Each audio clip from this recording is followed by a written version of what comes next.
What if I told you that everything you've been taught about finding a purpose is only making you suffer more? What if the void you fear isn't an enemy, but the door to your freedom? Today we'll explore an uncomfortable yet liberating idea, the philosophy of Emile Cioran, who claimed that accepting the absurdity of life isn't giving up. It's truly starting to live. Life has no meaning, and the more you try to find explanations, the deeper you sink into anxiety, frustration, and despair. The existential void isn't a problem to solve, but a truth to face. Shoren's idea is brutal and non-negotiable. Human suffering comes from our obsession with justifying an existence that never asked to be explained. This lack of meaning isn't a flaw. It's the only real liberation. While you twist yourself trying to fit into an unsolvable puzzle, accepting the absurdity offers something few dare to reach: the lightness of not taking life so seriously. Nothing has meaning, and that's exactly what sets you free. Now you can decide whether to keep fighting the chaos or learn from Quarren to dance within it. From early on, we're bombarded with the idea that life must have a purpose, something grand to drive us daily. This insatiable desire for meaning, whether in work, relationships, or goals, is as universal as the air we breathe. But ironically, the more we dig for meaning, the more we face an existential void. The problem isn't just failing to find answers, it's the growing frustration of being trapped in a search that leads nowhere. Shoren, with his sharp and brutally honest view, pointed out this contradiction. Life, at its core, simply has no meaning, and that's where our existential crisis begins. For Cioran, our misery lies in our inability to accept ourselves as divided, unfinished beings. He said we only ever find ourselves halfway, a phrase that echoes the daily struggles of those desperately trying to feel whole. Think of the countless times we try to fill emotional gaps with consumption, relationships, or fleeting distractions, only to find the void remains. There's no final solution, and that's perhaps what torments us most. This philosophy dismantles the idea that we need to be complete to live well. So, how do we face this abyss? According to Quarren, the key is acceptance. Fighting the fact that life lacks inherent meaning is pointless. Imagine someone trying to fill a bottomless bucket. The more water they pour, the more it spills. That's our search for meaning. Instead of trying to fill the void, accepting it as part of our existence may seem radical but is liberating. It's like learning to live with a wound that never heals but doesn't have to control your every step. Far from a curse, the existential void can be the starting point for seeing life with less pretense. It's not about giving up but shifting perspective. Instead of chasing a fixed universal purpose, why not just be present in the moment? Shoren argues that human suffering is amplified by our obsession with answers that never come. Life, in its absurd nature, isn't meant to be solved but lived. Practices like meditation or contemplation often bring relief, not because they provide answers, but because they teach us to quiet the mind and accept what is. Instead of endlessly questioning why we're here, we can start experiencing life more rawly and honestly. If the void can be accepted, why do we still insist on filling it at all costs? Humans have an almost compulsive need for answers. We want to know where we come from, where we're going, and above all, why we're here. But this relentless search for explanations traps us in our own minds. Every time we try to piece together a puzzle never designed to be solved, we spiral into anxiety and frustration.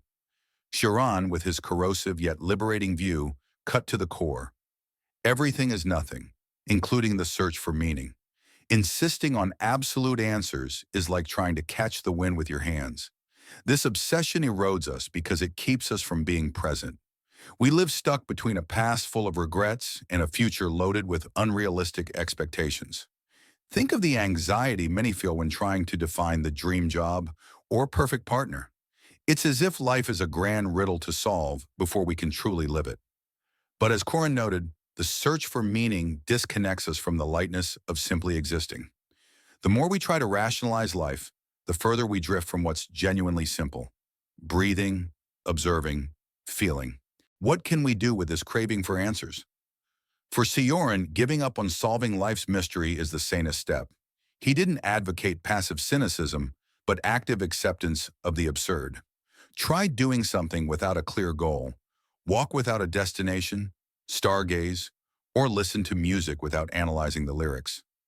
The paradox is that by stopping the search, you start finding small, momentary answers. Not universal, but enough for now. Sharan challenges us to embrace the idea that living is more interesting than understanding. When you shed the need to know everything, the once terrifying existential void becomes a creative space. Siren reminds us there's beauty in the chaos. He suggested that contemplating life's absurdity helps rediscover lost lightness. Laughing at our contradictions, fears, and endless searches can be healing. Great comedians like George Carlin turn life's absurdity into sharp, revealing humor. By giving up on solving the great mystery, we make room for another reflection. What if the suffering we fear is proof we're alive? Suffering is a constant in human life, yet we try to avoid it at all costs. Daily anxieties, loneliness, and disappointments are seen as obstacles to overcome when they're actually inseparable from being alive. Sharan said sharply, "To suffer is to become aware of oneself." Pain isn't just an adversity, it's a reminder we're fully conscious of life in all its complexity. In suffering, we face the existential void we fear. Consider loneliness. Instead of masking it with distractions like excessive social media or forced commitments, Sharan would suggest facing it head-on, not as an enemy, but as a teacher. The void felt in solitary moments is a window to understanding there are no definitive answers, which, though terrifying, can also be freeing. Many literary works, like Sartre's Nausea, explore this raw connection between consciousness and suffering. The issue isn't pain itself, but how we avoid it. Take someone who loses a job or ends a relationship. The initial pain is inevitable, but we often try to smother it with promises of quick improvement. This obsession with eliminating pain only prolongs its effect. Sioran invites us to see that suffering, however harsh, is part of the human story and connects us to everyone before and after us, all facing the same universal dilemmas. Different cultures approach suffering uniquely. The Stoics, for instance, shared Sioran's view, accepting pain as a chance for mental growth. Reading Marcus Aurelius' Meditations shows how he turned dark moments into profound reflections. This isn't about romanticizing pain, but recognizing it as integral to being human. Art and music, like Mozart's Requiem, transform suffering into something sublime, reminding us that while pain is personal, it's also universal. Through it, we find empathy for ourselves and others. If suffering is inevitable, what happens when we stop seeing it as an enemy? Perhaps then we can understand Sharon's liberation through accepting the absurd. If pain is inherent to life, there may be relief in stopping resistance to it. Life is a dance without music, a story without a script. The more we try to impose meaning on the chaos, the more we tangle in frustrations and unrealistic expectations. Sharon's radical solution is to accept the absurdity as it is, without embellishments or justifications. He said, "We don't desire happiness, but a reason to be happy. That's the source of our torment. Our suffering comes from constantly seeking something to validate our existence. By accepting the absurd, you shed the burden of finding a universal purpose. Imagine someone trying to fit into external molds, like the pressure for a perfect career or ideal relationship. They live feeling something is always missing. Assurance suggests that instead of seeking reasons to live, we should just live. It sounds simple, but is revolutionary. Let go of the illusion of total control. Chaos isn't the enemy. It's the stage where everything happens.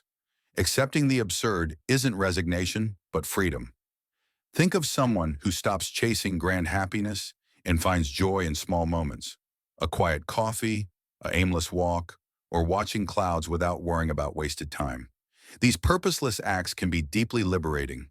Sharon challenges us to redefine what it means to live well. Not achieving a perfect life, but surviving with lightness, free from unsustainable expectations. It's like watching a child play, unconcerned with the game's meaning. There's a practical link between this philosophy and humor. Great comedians often explore life's absurdity. Watching Monty Python's The Meaning of Life shows how irony and intelligence tackle the absurd. Humor, as Sharon would say, is a survival tool for facing the existential void. By shedding the weight of finding grand meaning, we discover the lightness of not taking life so seriously. Society teaches us to take everything seriously, from school grades to work results. We're conditioned to seek perfection in all we do. But is all this weight necessary? Curran suggests the opposite. Only by laughing at life's contradictions can we truly live. He said, "Only irony and humor save us from despair." In this detachment, in not taking everything so seriously, we find a breather amidst life's absurdity. Think of times you worried about something that, in hindsight, didn't matter. A work presentation that stole sleep or a trivial argument. Sharon invites us to view these with humor. After all, what's a failure but an inevitable part of being human? Try listing absurd situations that once stressed you out. Laughing at them can be the first step to letting go of their weight. Not taking life so seriously also means laughing at yourself. We often treat our mistakes like the end of the world. Sharon believed this exhausts us and robs us of the lightness needed for daily challenges. People who turn their stumbles into funny stories don't deny pain or failure. They see themselves as part of a cosmic comedy. For inspiration, watch Stand Up by Ricky Gervais, who tackles complex topics with relaxed yet provocative humor. Detaching from expectations, both societal and self-imposed, is key to this lightness. Curran saw expectations as an unnecessary burden. Instead of planning a perfect future, try something simple without pretense, like cooking a new recipe just for the moment's joy, not perfection. Irony, as Sharon noted, disarms life's weight. Books like Douglas Adams' The Hitchhiker's Guide to the Galaxy capture this brilliantly. The universe is vast, chaotic, and often hilariously inexplicable. By embracing this lightness, we confront another deep fear: death. Few things unsettle us like thinking about death. From childhood, we're taught to fear and avoid it, as if ignoring it could erase it. But Sharon faced death head-on, seeing it as a kind of liberation. He said, "You don't live without suffering, but you also don't live without the idea of dying." Recognizing death as inevitable brings peace and teaches us to value life more honestly. The fear of death often paralyzes us. Many delay important decisions or live in a safety bubble to avoid the end. Sharon suggests that accepting our finitude frees us to live more lightly. Think of someone making choices driven by tomorrow's anxiety. It's like living in an invisible cage. Try reflecting on what matters today, knowing tomorrow is uncertain. Books like Tolstoy's The Death of Ivan Ilyich show how nearing death transforms our view of life. Confronting death doesn't mean living morbidly. It's the opposite. It means living without fear. Curran believed that acknowledging mortality frees us from the pressure of a perfect life. The Stoics, like Seneca, recommended meditating on death to clear distractions and live with purpose. Death levels everything: wealth, status, achievements. So why torment ourselves trying to accumulate or prove something? Curran urges us to live each day as its own end, cherishing small moments like sharing a meal or silently watching the sky. Sharon often mocked how seriously we take life, as if we're destined for eternity. Films like Babette's Feast capture this, showing life's beauty in simple moments despite our finitude. Laughing at our mortality, however unsettling, is a powerful way to reconcile with it. By seeing death as part of life, we embrace the freedom Sharon proposes. If nothing has meaning and everything is temporary, we're free to create our own fragile, fleeting, but deeply personal meanings. If nothing has meaning, everything is open to interpretation. This is one of Curran's most liberating ideas. He believed the absence of universal meaning isn't a condemnation, but an opportunity. He said, "Total freedom exists only when you abandon the search for universal meanings." This makes us creators of our own narratives. Not an easy task, but nothing is more human than building small meanings in a world where the existential void seems the only certainty. Creating your own meaning starts with choosing to let go of external validation. Think of all the goals you chased because they were right or expected. Sharon challenges us to break this pattern. Instead of pursuing imposed purposes, ask what resonates with you today. This might mean choosing something seemingly trivial, like gardening, journaling, or exploring a hobby that matters only to you. Creating your own meaning isn't about finding the right thing, but about experimenting.